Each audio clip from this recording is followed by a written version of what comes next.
Welcome to In Jamaica, and if this is your first time here, please subscribe, click the notification bell and stick around to see places in Jamaica.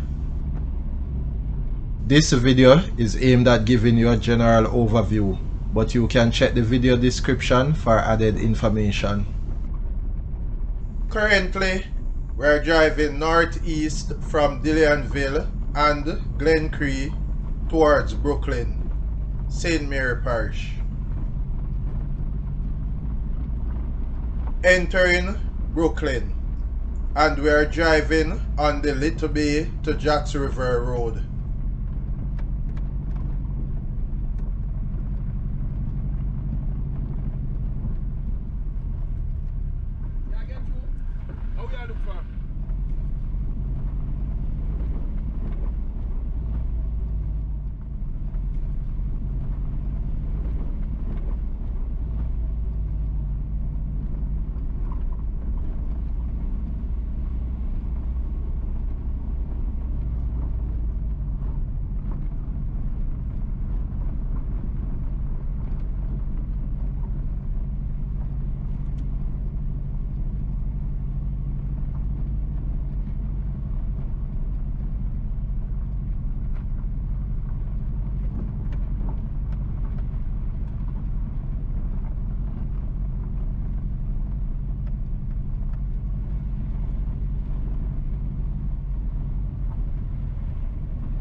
The Little Bay to Jacks River Road continues right, and that road will take you to Albion, Little Bay and Port Maria.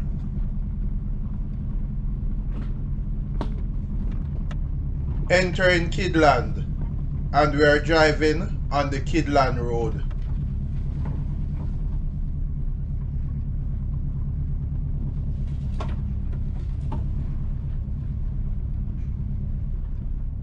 Please remember to subscribe to In Jamaica. Give us a like and share, and thank you all for watching.